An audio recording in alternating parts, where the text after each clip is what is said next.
Hey Scorpios, how y'all doing? Welcome. We're going to be doing your January general reading here.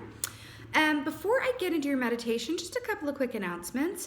I've opened some availability for personal readings. Woot woot. All of that is over on my website, which is listed in the description box below. I will say, I do have limited availability within a relatively short time frame. I do hope to offer more of them as the year goes on, but I did want to at least offer some openings as we're going into a new year here, and I do so look forward to connecting with you guys personally. It's always a lot of fun. And also, registration is now open for my Be Your Own Intuitive course. The first round last year went so well. I'm really excited to offer it again for round 2 so I can accommodate more people. If you are interested in learning how to be your own intuitive and learn about all the inner workings of this wacky and wild work that I do, please do consider joining me over there. Again, all of that information is in the description box below. So let's get into your meditation though. And I'm like, ellipses, question mark, head scratch. It's interesting. I saw the image of a jaguar, right? A black jaguar, and it was, I never even know if it's jaguar or jaguar. I don't know, but jaguar. Coming out of the forest. And when I think about that energy, it's very much about, well, it's about sensuality and also the deep subconscious, conscious, and also the aspects of ourself that are primal in nature. Kind of equates to like a, like a panther, like a tower energy in a way. Because it can be very forward and say sometimes that the clearest path to manifestation is destruction of the old one. So I saw this jaguar come out of the forest, and I saw an image of Sleeping Beauty, Aurora from Sleeping Beauty, honey. And I saw, place one paw down and go, "Don't wake the baby. Don't wake the baby." And I'm like, okay. And then I felt like I was being, like, there was this sincere, like this very vigilant sense of protection. And then I was pushed out of that, and suddenly I was in a desert. And I was kind of looking around. I didn't see much. I'm in a desert. The wind's blowing. And the jaguar starts rubbing, it's there, and it's rubbing itself up against my legs in a really friendly and affectionate way. And I'm like, I don't understand. You were so intense just a second ago. And then I see this image of this camel. Like, it was so trippy, you guys. Like, it's not always this trippy. I saw this image of a camel walking by. And camels very much represent temperance, balance, right? Knowing that you're always going to have what you need, balancing work and play, integrating, light and shadow aspects of yourself. Really lovely energy there. I feel moved to just go right into the cards. But yeah, this whole don't wake the baby thing. I do wonder if there's an aspect of inner child work because of the Sleeping Beauty type deal. Don't wake the baby. I wonder if there are inner child or previous aspects of you that, there's some high voltage around for this time, interestingly enough. Whoa, okay. So you have the crocodile here. Okay. So the crocodile equates to that of the Four of Cups in the Tarot. Okay. So this energy from an animal medicine perspective, crocodile is very much about timing, right? It knows when to move and when to be still. It understands that if it moves at the wrong time, it will miss its opportunity to get its prey and eat, right? So think about it this way. The crocodile waits in the, on the river embankment, and it's, really good at camouflage, right? And when the prey crosses its path, right?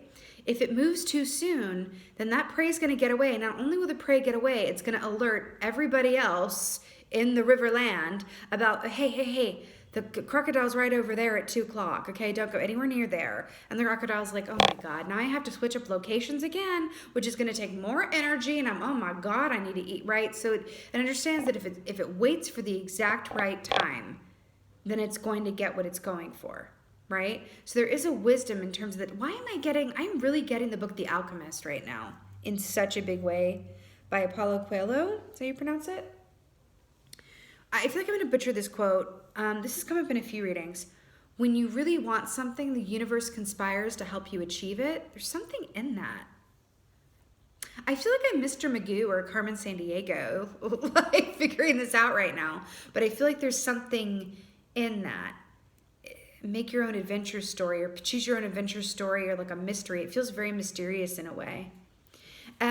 So also crocodile holds within it the energy of the dragon as well, which is about seeing yourself very clearly. Because when you see yourself and you know yourself, right, it does positively affect the lens through which you view the world, others, your given circumstances, your surroundings, right? Water energy here for my water signs, which is always, always, always a lovely sign of alignment. You know, Four of Cups energy is very much about, it is about discernment, but it can denote a certain dissatisfaction with your lot, a certain dissatisfaction with an offer. You know, going, oh, but I wish this were different. It's like when Harry met Sally, when Sally's, you know, orders something and she's like, well, I want the number 2.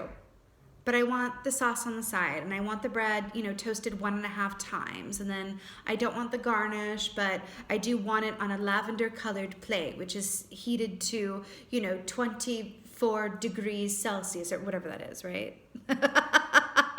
It's that, right? It's setting the menu so specifically that it's difficult, right, to leave room for, you know, might what actually be a happy surprise or in your highest and best good, right?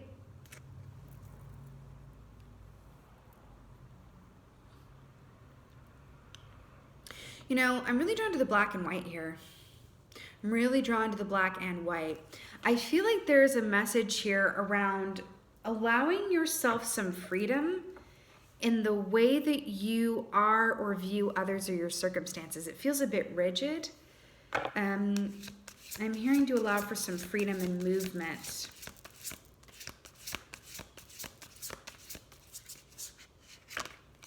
It's that don't wake the baby thing again. I don't know what that's about.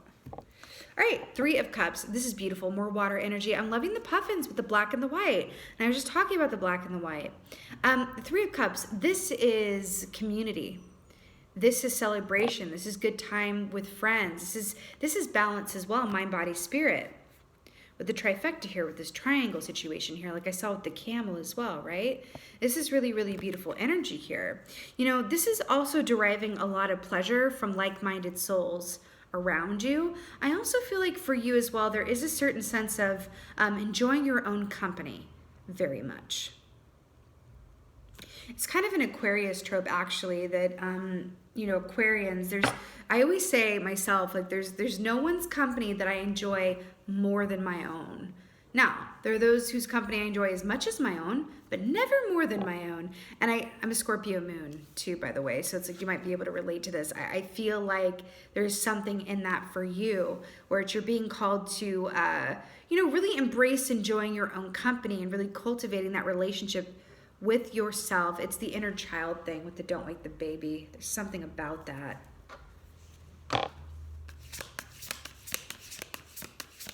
You know, when we talk about integration of light and dark, sometimes our shadow aspects, right, the things that, oh, here we go, the aspects of ourselves that we don't want to look at, or that are painful to bring up to light and to our attention, are the things that are the key to our healing. Yeah, there's something about that. I feel like it has to do with, like, I'm hearing Gestalt work, like inner child work. There's something really about that wants to come up for review. I feel like it's either acting, possibly for some of you, it could be acting as a block to becoming a vibrational match to what it is you want. Something that you learned in childhood, something you experienced in childhood, something about that. Or there's gold in this inner child of yours, and you're being asked to really mine that gold within for yourself for some greater purpose or reason, or even if it's a source of illumination or helps you, you know, flip your perspective to a place where it, you know, it feels really balanced and where it's working for you. So we have the sun here. It's starting to come together. You know, don't wake the baby. The baby wakes, right, when the sun, well, often before the sun rises, actually, babies do. But there's something here about don't wake the baby. I feel like there's this certain sense of fear or reluctance around remembering or acknowledging things about yourself or your past. And I'm hearing to be brave, right? Follow your instincts around that, around the timing around that as well, right? But I feel like there's a key, like such a healing of your perspective that will benefit from you allowing yourself to take conference with the aspects of yourself that don't often see the light of day. Even if it's not like an inner, inner child aspect of you, maybe it's, alternatively, a part of you, a shadow aspect of you that no one else has ever seen before because it only comes out when you're alone in your own company, right? But you're being asked to spend more time with that. The sun here, this is illumination, warmth, and pure happiness. I feel like there's a message here for you around, there is all this happy energy here so far in your January, and then we have the Four of Cups crocodile up here going, but it's difficult for me to see it for what it is sometimes when I'm coming from a place of pain. Or it's difficult for me to see my cup as half full when I have such a history of my cup being half empty. Or it's difficult for me to fully embrace all the good in front of me because I'm terrified that I might lose it or mess it up. Okay. More with the black and white here, with the tail here as well. Black and white, black and white, black and white, black and white. Are you serious? We have the Chariot here with the Orca. So, as a good friend of mine likes to say, Orca medicine says navigate with purpose. Navigate with purpose. But there's also an emphasis on the pod here as well, right? Moving in formation, moving as one, moving in unity. So the Chariot is balanced forward movement. Now this aspect of balance is coming up again because we saw that camel with temperance. We were saying the mind, body, spirit. But look at all this black and white. Would you just black and white? Black and white, black and white. Can you integrate the two and find bliss within the gray and the merging, right? There's something about that. So this is Cancerian energy here.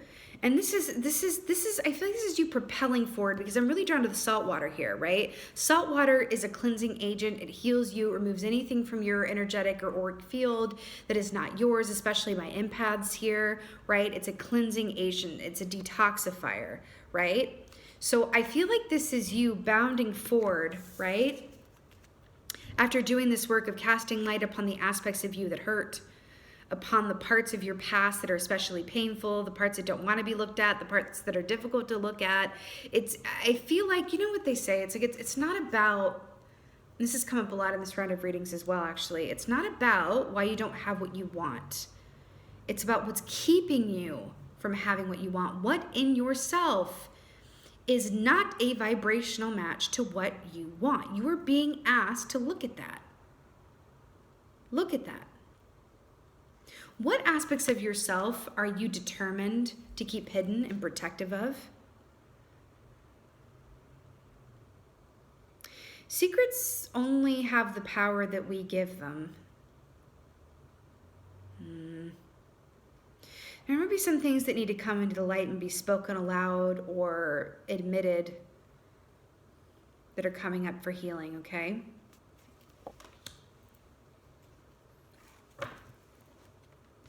Okay. Three of Cups. See what's going on with all this black and white realness.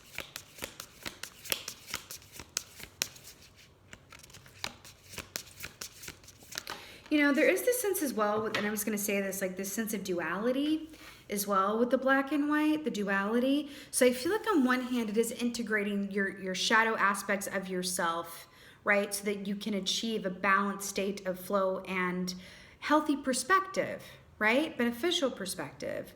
But there's also this sense of, acknowledging that there's always two sides to a coin. And if you find yourself in an extreme energy, even if it feels good, an extreme energy, I feel like you're being called to come back to the middle in one way, shape, or another, right? To live within the gray, to find the gray, to appreciate and embrace the gray, which is another way of saying integrating the light and the dark within and around you and understanding that there is no one right or wrong way.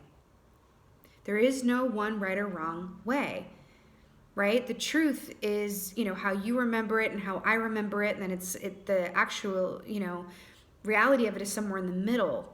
Can you find and embrace? Can you accept the gray? Can you accept that maybe someone remembers something from the past differently than you do? And so you're never going to get an apology or recognition around your experience, right? Or acknowledgement of your experience. Can you accept that you may not see eye to eye with someone that you're close to around an issue that is important to you, right? Can you appreciate and embrace the gray and understand that life is shades of gray, quite literally shades of gray, right? It's this perspective of black and white and extremity and starkness and keeping things separate, right? This duality, right? That is the opposite of oneness, and the oneness really, that is the key. That is the, answer to living within a place of harmony. Knight of Swords here. Really beautiful. So traditionally speaking, Knight of Swords is, it's the kind of communication that can be a bit blunt, or a bit like, oh, that was a lot in your face, but it is always a needed truth. Well, not always a needed truth, but hopefully it's a needed truth, right? Like sometimes this can be like a verbal diarrhea or a verbal vomit of the mouth, where this is where you've been sitting on something for a long time, and so it accrues in energy, and then it comes out, and the delivery isn't necessarily, your highest and best delivery because you've been letting it stew for a long time, right? I do feel like this Three of Cups is less about keeping company with actual other people and more about the company that you keep with yourself, right? Oh, more ocean water here. And allowing yourself to tap into the truth of what you maybe don't want to look at or find difficult to look at or admit. Okay? Writing as well, because the swords are very much about writing as well, and our mental landscape, right? The Sun. Oh, okay. Ooh, 3 cups on the bottom of this one too. Was that Coachella? Queen of Swords here. I can't with the Sun. I mean, this is really beautiful, Scorpio. So Queen of Swords. This is the Queen of Zero Regrets. The reason that she's the Queen of Zero Regrets is because every choice that she makes it from a dispassionate place, which is not a negative thing. It's just she's always in her observer. She understands that the decisions that she makes need to come from a place of sound judgment and logic, right? So she's not exactly the most emotional queen, but she is always fair and she never has any regrets, right? Emotions, let's talk about this briefly, especially because you are a water sign, right? Emotions can, as wonderful and necessary as they are to our intuition in our life and times, emotions can lead us astray. Have you ever made a choice out of emotionality without incorporating your rational mind and regretted it? Yeah. So this is saying, allow yourself to come from a place of an observer, observe yourself and your situation, and find that gray within the black and white. Allow yourself to come from a place of this stays and this goes. This is working for me, this is not. This aspect of my childhood, I'm looking at it now. I'm willing to see it so that I can heal it and release it. And if I'm having trouble healing and releasing it, let's get help with that. Let's face this full on, because this is keeping me from being a vibrational match to my highest and best life. Right? You're being asked to be vigilant with yourself around this. You notice how her outfit is like transparent? Transparency, I'm hearing. Utter transparency with and for yourself. The Chariot. Ooh, flippity-doo-dah. Okay. This is really deep. Look at the moon here. So the moon is Piscean energy. This is the unknown. This is discomfort. This is intuitive and psychic and emotional insights. Do you see how this shadowy figure is lurking up from the water upon these two naked ladies who are wearing masks? And then there's like this darkened cave up here. You're being asked to integrate the shadow aspects of yourself and heal whatever is not what is working against you. And I feel like it is absolutely emotional in nature. Past pain, past disappointment, regret. There's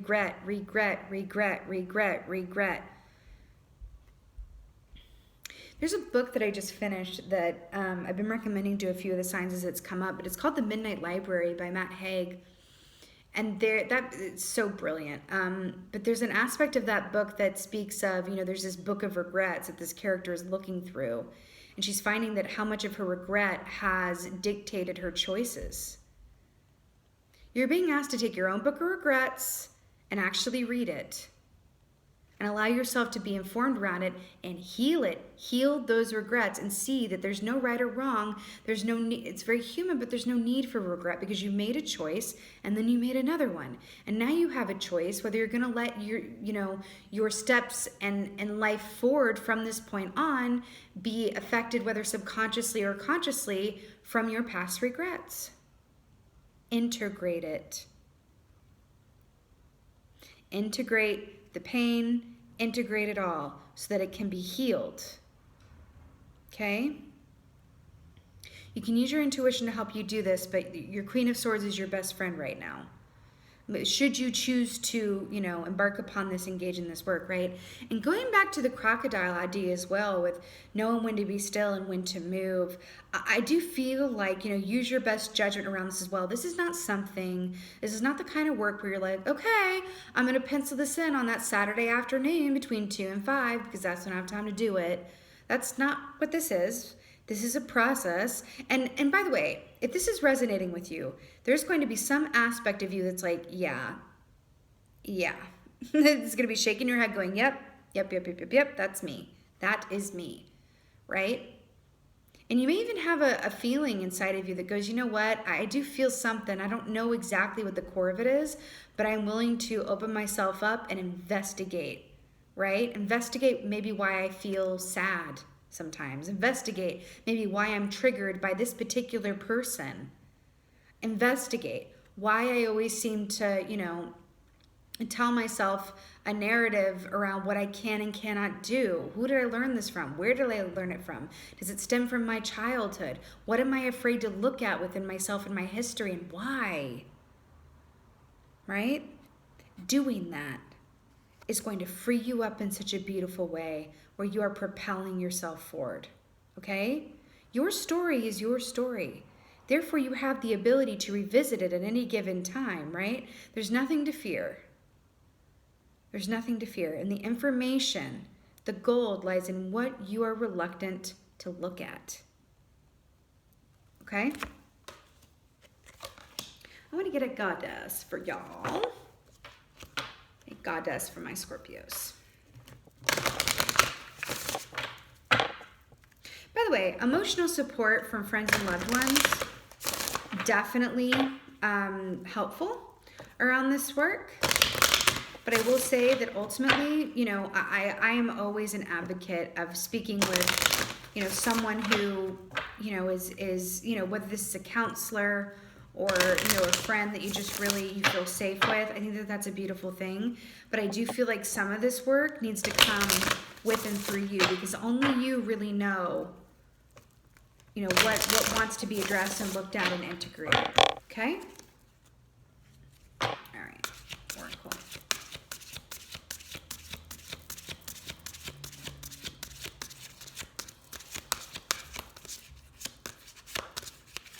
Ooh.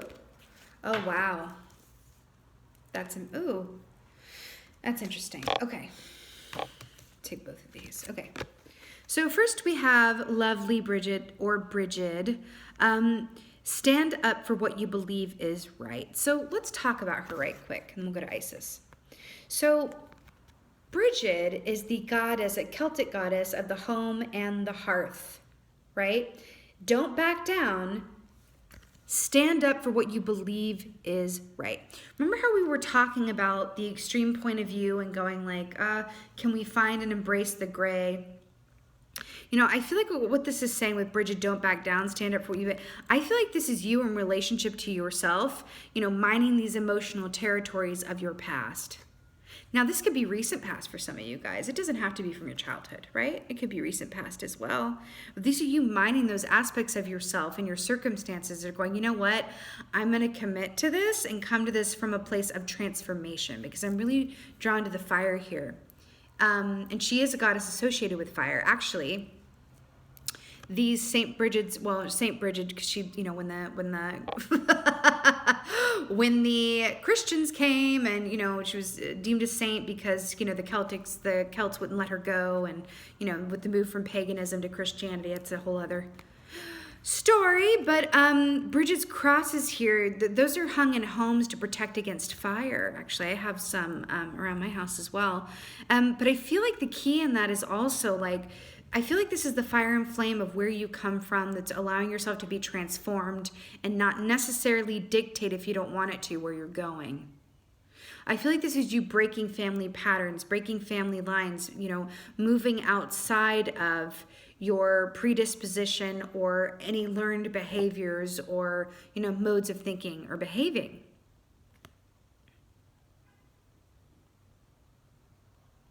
They're showing me an image of a reading I did for, Lord only knows when it was, but there was a reading I did for you guys where I'd seen an image of a cheetah. And there was like this big screen of paper, and the cheetah took a claw and just broke through the screen and then went through it. There's something about that, a portal, an entryway, a transition point, right? Through fire, through transformation, right? Through purification, back to the salt water. Salt water and fire are both agents of purification. Really beautiful here. This situation involves your past life memories, Isis, past life. So, you know, you can take this however you like. I do feel like, because we've been talking about, you know, don't wake the baby, or, you know what I mean? Like aspects of yourself that, you know, predate now. I do feel like for some of you guys, there are aspects of your past, again, that really want to be looked at and come up for healing, or at least for inspiration, or to inform you, to further fill in the current picture that you are working within. Okay? I keep hearing it. Writing, writing, writing. Writing is your friend. This Knight of Swords here, and then Queen of Swords as well. All right, Scorpio, this is your January general reading. I so hope this helped and resonated with and for you. If so, please do let me know in the comments below. I absolutely love reading your comments. This work is, you know, I wouldn't say it can be a walk in the park, but I'd say for the most part that this is, you know, emotional work, and you know, going within and looking at the past, and, you know, can be you know, can feel a bit daunting at first, but there's always a greater purpose behind it. Should you choose to partake in this energetic opportunity, I feel like it is going to allow you to further become an energetic or vibrational match to what it is that you really want. You're just being asked to clean some house first to get there. Okay? All right. With that being said, thank you so much for being here. And as always, and most of all, my beautiful Scorpios, thank you for being you. And be well. Until next time.